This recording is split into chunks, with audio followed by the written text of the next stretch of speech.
बिस्मिल्लाहिर्रहमानिर्रहीम। अस्सलाम वालेकुम नाज़रीन। आज मैं फिर हाज़िर हुआ हूँ। फार्माकोग्नोसी का प्रैक्टिकल एक्सपेरिमेंट नंबर 3 है। इसके मुतालिक मैं आपको ब्रीफली बताने वाला हूँ। तो फार्माकोग्नोसी का जो प्रैक्टिकल 3 है वो है study of different parts of plants. तो टॉपिक शुरू करने से पहले मेरी तमाम दोस्तों से गुजारिश है कि मेरे चैनल को pharmacy and law and English subject channel को सब्सक्राइब कर दें और साथ ही बेल आइकन को प्रेस कर दें ताकि मेरी नई आने वाली वीडियो के नोटिफिकेशन आपको मिलते रहें। तो चलता हूँ मैं अपने टॉपिक की तरफ। दोस्तों, ये है experiment number 3, study of different parts of plants. तो इसमें हम पौधों के वो हिस्से स्टडी करेंगे जिनसे क्रूड ड्रग्स बनती है। नंबर 1 पे है लीव्स। लीव्स पत्ते को कहते हैं। कुछ पौधों के पत्ते ड्रग्स में इस्तेमाल होते हैं। तो चलो इसको स्टडी करते हैं। ये क्या है, पत्ता होता क्या है? फ्लैंटेड स्ट्रक्चर ऑफ हायर प्लांट। ये चौड़ा नुमा पत्ता होता है प्लांट का, पौधे का। टिपिकली ग्रीन, ये सब्ज़ होता है। ये इसमें सब्ज़ क्यों होता है? इसमें क्लोरोफिल की वजह से सब्ज़ होता है। उसके बाद है leaflets. 1 segment of compound leaf is called leaflet. उसके बाद है स्टीम। स्टीम कहते हैं तन्ने को। दोस्तों, ये जो तन्ना होता है ना, इसके ऊपर शाखें उगती हैं, बड्स उगते हैं जो बाद में इस पर पत्ते वगैरह बनते हैं। तो स्टीम क्या है? बेसिकली स्टीम की स्टडी कर लेते हैं। Stem also known as axis. Stem do many things, support the superior part of the plants. ये पौधे को सहारा देती है स्टीम, जिसे तन्ना कहते हैं।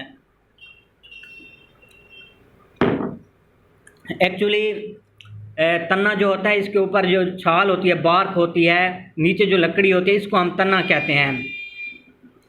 उसके बाद है वाटर। ये जो है ना कंडक्ट, ये काम क्या करता है आगे उसका फंक्शन बता रहा है। दे conduct water and nutrients from roots and foods in the form of glucose from the leaves। ये अब जड़ों से लेकर जाते हैं। ये तन्ना जो होता है पानी, न्यूट्रिएंट्स, फूड, ये पत्तों तक लेकर जाता है। उसके बाद दोस्तों है फ्लावर्स। फ्लावर्स कहते हैं फूलों को।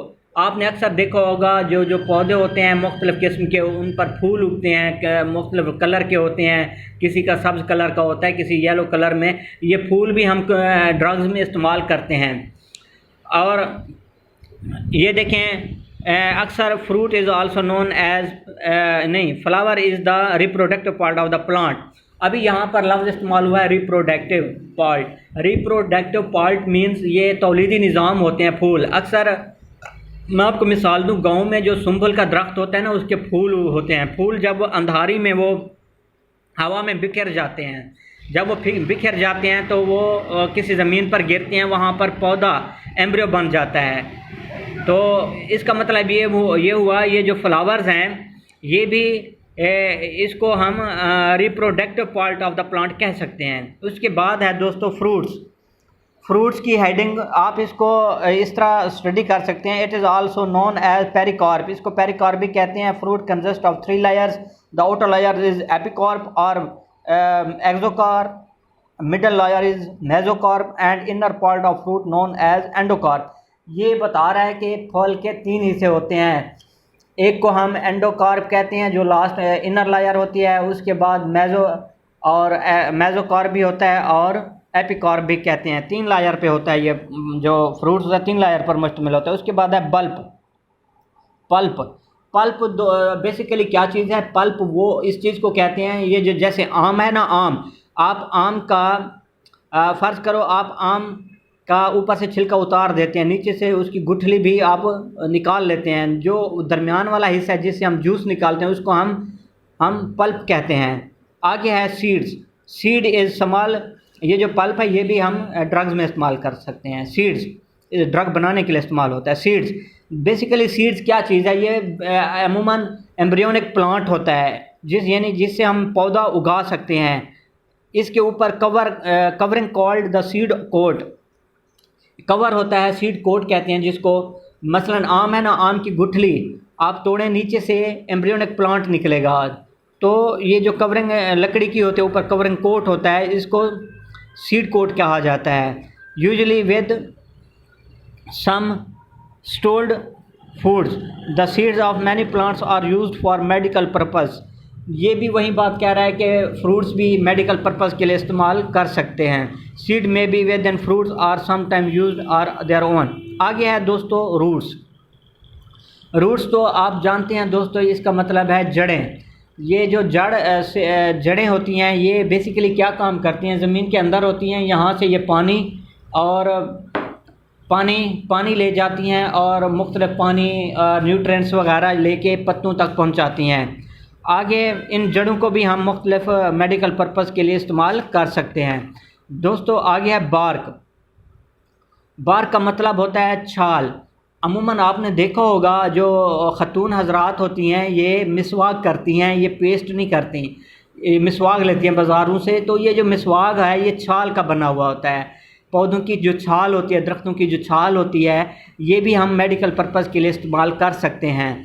आगे है वुड भी का जो है ना, ये जो तना होता है, इसके ऊपर जो छाल होती है, इसको अगर आप उतार दें नीचे लकड़ी निकल आएगी सख्त किस्म की, उसको हम वुड कहते हैं।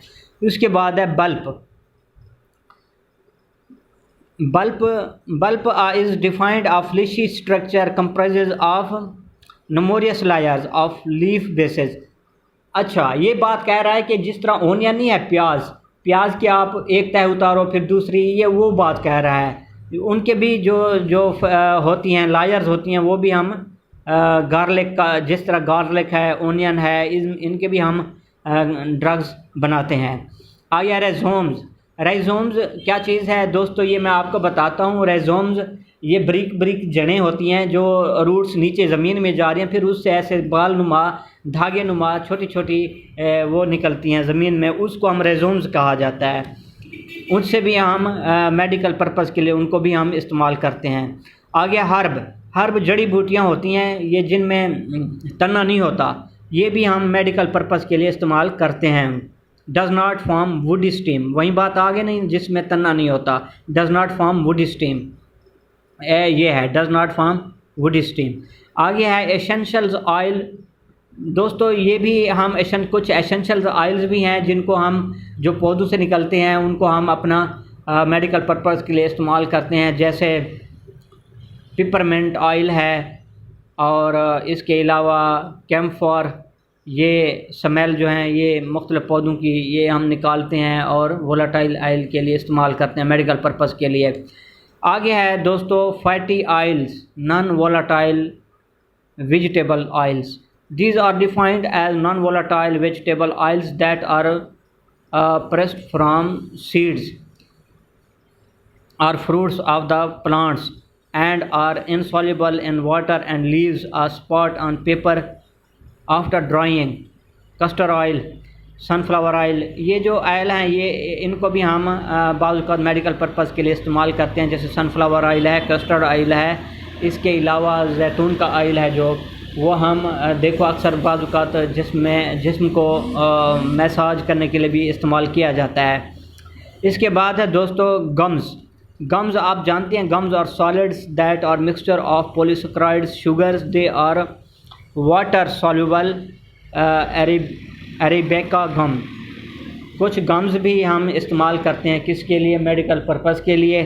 आ गया resins are mixture of essential oil and terpenes that are usually not soluble in water, जो वाटर में ये सॉल्युबल नहीं होती, इनको भी हम मेडिकल पर्पस के लिए इस्तेमाल कर सकते हैं।